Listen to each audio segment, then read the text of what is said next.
근데 오늘은 도깨비도 뜨지 못한다는 땅까지 떠가지고 일본에 갖다 바치려는 일부 지자체의 어이없는 그런 행태들을 보면서 이번 자리를 만들었는데요. 다름이 아니고 가야 고분군의 유네스코 세계문화유산 등재 추진건입니다. 이 말씀만 들으면 지금 무슨 말씀인지 이해가 안 되실 수 있는데, 사실 지난 5년 전이죠. 2017년 6월에 문재인 정부가 들어서면서 문재인 대통령이 갑자기 가야사의 집중 연구에 대한 요청을 했었습니다. 그래서 아마 평년보다 2배가 많은 한 250억 원의 예산 배정을 해가지고 본격적인 가야 연구가 추진된 걸로 알고 있습니다. 그래서 그 당시에 국정 100대 과제 중에 하나로 가야사 연구가 들어간 것으로 우리 국민들은 다 알고 있습니다. 그래서 내심 그동안 고구려 백제 신라에 가려져 있던 가야사가 이제는 본격적인 제 모습을 좀 드러내겠구나 하는 기대를 많은 국민들이 가졌다고 생각을 합니다. 그런데 2년이 지난 2019년 12월에 국립중앙박물관에서 그동안의 연구 성과를 바탕으로 한 가야 본성전이라는 전시회가 열렸었습니다. 그러면서 거기에서 많은 문제점이 노출이 돼가지고 정말로 많은 국민들이 개탄을 하고 그랬었는데, 그것 때문에 작년 그 국정감사 때 배현진 의원이 신랄한 질문과 그 감사를 했던 것으로 저희들이 기억을 하고 있습니다. 그런데 그 2019년 12월에 있었던 국립중앙박물관의 그 가야 전시회가 어김없이 그 본색을 드러낸 것이 바로 이번에 경상남북도 그리고 전라북도의 일부 지자체들이 가야 고분군 유네스코 세계문화유산 등재 추진권에서 드러나고 있다고 생각을 하고 있습니다. 그래서 오늘 드릴 말씀이 많기 때문에 뭐 서로는 각설하고 바로 본론으로 좀 들어가겠습니다. 먼저 이완영 총장께서 이번 그 가야 고분군의 유네스코 세계문화유산 추진 등재권이 어떤 문제점들이 있는지 먼저 간략하게 거기에 대해서 정리를 좀 해주시겠습니다. 반갑습니다. 대한사랑 사무총장 이완정입니다. 국민들의 관심 속에 2017년부터 준비된 가야 고분군 세계문화유산 공동등재 추진이 이제 막바지 단계까지 왔습니다. 먼저 준비에 심혈을 기울여 주신 관계자분들께 먼저 감사 말씀을 전해드립니다. 이번에 이제 세계유산 등재 후보로서 올라간 것이 경북 1개, 경남 5개, 전북 1개입니다. 고령 지산동 고분군, 김해 대성동, 함안 마리산 고분군, 고성 송악동 고분군, 그리고 창녕 교동 송현동 고분군, 합천 옥전 고분군, 그리고 남은 유곡리 두랑리 고분군입니다. 참 오랜 기간 동안에 말 그대로 이제 등재 준비를 해왔는데요. 기쁜 소식은 이제 가야 고분군 유네스코 세계문화유산 등재 신청에서 이제 완성도가 통과되었습니다. 그래서 이제 마지막 단계에 이제 현장 실사를 남겨놓은 상태입니다. 그래서 지금 이런 단계에서 이번에 이제 문제가 발생을 했습니다. 뭐 깊은 다른 내용은 이제 조금 더 이제 사무적인 이야기를 나누고요. 본론적인 이야기를 들어가 보겠습니다. 사실 그다음 말씀해 주시겠습니까? 예.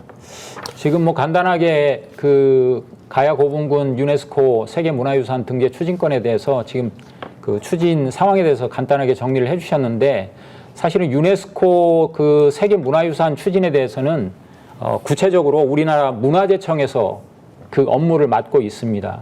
그리고 그 시작은 지자체에서 주최해가지고 등재 요청을 하면 그 이후부터는 문화재청에서 14단계를 거쳐가지고 결국은 세계문화유산으로 등재 결정이 되는 그 단계를 거치게 되는데, 지금 방금 말씀해 주신 거는 그 중에 이제 8단계, 즉 실사를 남겨놓고 있는 그 앞전 단계에서 지금 저희들이 문제점을 발견을 해서 이런 자리를 만들었는데, 그 가야 고분군의 뭐 유네스코 등재라는 것은 우리가 바라는 일이죠.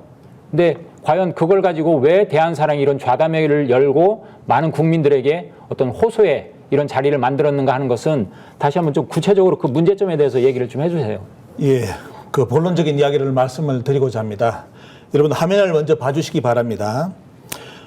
초기 이제 이 관련된 이렇게 등재에 관련된 내용이 이렇게 들었을 때 대단히 국민들이 기뻐했죠. 특히 이제 남원 가야 고분군에 대해서 여러분들 앞에 보시면 기사를 한번 여러분들 보실 겁니다. 그래서 유네스코 세계문화유산 등재를 해가지고 도지사분께서까지 오셔가지고 저렇게 이제 격려를 해주고 했는데 문제는 이때까지는 아무런 그런 문제가 없습니다. 왜냐하면 말 그대로 그냥 그 고분군이 발굴된 그 지역 그리고 그것을 가지고 유네스코에 등재를 한다는 그런 내용의 방송이 전국을 탔습니다. 그런데 이제 여러분들 첫 화면에서 보신 것처럼 여기 화면에 보시면 지금 뭐 대상 고분군을 밝히면서 뒤에 보시면 비고 부분이 있죠, 보면요. 비고 부분을 본다면 뭐냐면 이게 이 고분군에 대해서 우리 역사하고 가야사하고 비교를 해가지고 어디에 해당하는가를 이제 비교를 해놨습니다. 그래서 이제 고령이라든지 김해, 함안, 고성, 작년까지는 말 그대로 대가야라든지 금관가야, 그리고 아라, 소가야, 비화가야까지 그대로 이제 우리 원래 이 지명을 사용을 했죠. 그런데 이제 이번에 등재하는 과정에서 합천하고 남원이 이게 비고분에 보시면 그 관련된 우리 가야사하고 관련된 지역을 국가를 표현한다고 되어 있는데 보시면 다라국과 김흥국으로 표현했습니다. 다라국과 김흥국은 한국사의 가야사에 나오지 않는 지명입니다. 아시다시피 공부를 하신 분들은 이 지명은 한일 관계에서 가장 민감한 문제인 임나일본부 임나와 관련된 일본 서기 지명입니다. 그런데 어떻게 그 지명이 이번에 유네스코 등재될 때 그 지명이 우리 고분군의 이름으로 들어갔는지 뭐 밖으로는 말 그대로 여러분들 보시면 합천 옥천 고분군이다. 남은 유곡리 두랑리 고분이다. 이렇게 되어 있지만은 실제로 볼까요? 자, 그 추진위에서 진행하고 있는 홈페이지 내용을 여러분들 보시겠습니다. 유곡리와 두랑리 고분군에 대한 이렇게 유사한 설명이 나옵니다. 근데 보시면 빨간 박스 쳐진 걸 보시면 쭉 이렇게 관련된 내용이 나오면서 박스 안에 내용이 뭐냐면 김흥국을 대표하는 고분군이라고 이렇게 아예 아주 이제 강하게 나옵니다. 김흥국을 대표하는 고분군. 우리 가야사에 없는 내용이죠. 가야사에 없는 내용인데 일본 서기에 임나에 관련된 지명인데 지금 남원의 유적지가 김흥국을 대표하는 고분군이라고 말 그대로 이 해설을 써놨습니다. 이거는 전 세계인이 아마 이제 다 보겠죠, 보면요. 영어로도 번역이 될 거고. 자, 그 다음에 다음 보겠습니다.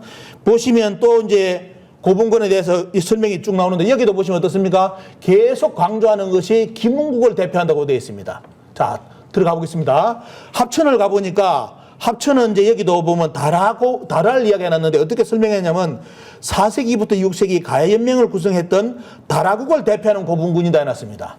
이제 오늘 아마 유튜브 남원 시민과 합천 군민들이 많이 보실 건데요. 여러분들 잘 아셔야 될 게 여기 나오는 다라국도 우리나라 가야사에 안 나오는 지명입니다. 일본 서기에 나오는 임나 관련된 지명이 나오는데 여기는 제가 충격받은 것이 뭐냐면 아주 연대기를 4세기부터 6세기 말 그대로 임나 일본부가 형성되는 일본 서기의 내용이 이 내용입니다. 4세기부터 6세기 전라남도 경상도가 일본의 식민지였다는 임나 일본부 그 연대가 4세기부터 6세기인데 이때 다라국을 대표하는 고분군이 합천이다? 여러분들 상식이 있는 사람이라면 도대체 이 말이 뭔 말인지 아마 아실 겁니다. 말 그대로 100% 임나 일본부를 대변해주는 그런 유물로 인식될 수 있는 그런 소지가 있는 내용이 이렇게 소개되어 있습니다. 이러다 보니까 여러분들 보시면 주변국 이렇게 지역인 장수 보십시오. 장수에는 전부 다 지금 가보니까 장수에 있는 분들 저한테 소식을 보내오는데요. 기가 찬 게 뭐냐면 장수군이라든지 모든 데 국민까지 나서 가지고 우리는 반파국의 후손이다. 반파 지킵니다. 이러면서 뭐 이런 것을 신문에도 엄청나게 나왔습니다. 여러분들 장수에 우리 계시는 분들 잘 아셔야 될 거 반파 우리나라 가야사에 안 나오는 지명입니다. 일본 서기에 나오는 지명입니다. 자, 장수의 정치인들도 국민들도 전부 다 자기들이 반파의 후손이라고 외치고 있는데 여러분들 여기 계신 분들 장수에 계신 분들 일본 서기 한번 읽어보셨습니까? 임나 일본부가 뭔지 아십니까? 그것을 아는 분이라면 절대로 이런 실수가 안 나와야 됩니다. 그런데 지금 남원과 더불어 여러분들 주변에 합천 장수까지 나서 가지고 일본 서기 지명을 들이대고 있고 자 분위기 보겠습니다. 자 여기 보시면 하나 띄워주는 김해 홈사이트 김해시 홈페이지 들어가 보시면 역사 부분에 뭐가 나오냐면 자 역사 배경을 딱 설명하면서 우리나라 역사에 관련된 기록, 고려 초의 인식은 정확하지 않기 때문에 뭐 여러 가지 이제 역사의 책을 인용하면서 삼국 사기도 인정하고 삼국지 뭐 위지 동인전도 봐야 되면서 그다음에 뭐냐면 일본 서기 등의 자료를 토대로 하여 가야사를 재구성해야 된다. 이런 표현을 써놨습니다. 언제부터 우리나라 이 가야사의 일본 서기를 들여댔는지 모르겠습니다. 그런데 최근에 이런 기량이 대단히 높아져가지고 김해 시청 홈페이지에도 일본 서기가 등장하고 있고요. 여기 보시면 제가 창녕박물관에 갔다 왔는데 해설, 이게 벽에 붙여있는 해설입니다. 여기 보시면 일본 서기에도 탁순, 탁기탄 등이 나온다. 이를 비난소국 연맹체 또는 정기가야 연맹체로 부른다. 언제 우리나라의 가야사에 탁순하고 탁기탄이 비난소국의 연맹체였습니까? 누가 이런 거짓말을 박물관에 써놨습니까? 우리나라 역사 없는 걸 왜 이런 식으로 써놓습니까? 그죠? 그리고 밑에 보시면 일본 서기의 신봉기를 이야기하면서 창녕이 비자벌이라고. 여러분들 우리나라 역사책에 창녕이 비자벌입니까? 이 우리나라 역사를 모르는 국민들을 속이고 말이지, 일본 서기 내용을 버젓이 우리나라 역사책이라고 이렇게 박물관에 글을 써놨습니다. 너무 분노할 내용이고요. 이런 내용이 어디에서 체크되어 있냐면 방금 말씀하신 제가 거꾸로 돌려보겠습니다. 2019년 국립중앙박물관 가야 본성 전시회 때부터 이런 일이 발생을 했습니다. 그런데 이번에 최근에 또 어떤 일이 있었냐면 김해 박물관 가야사 학술회의라가 있어가지고 가야사의 인식변화라는 말 그대로 학술회의가 있었습니다. 그때 참여한 분이 저한테 문자를 보내왔습니다.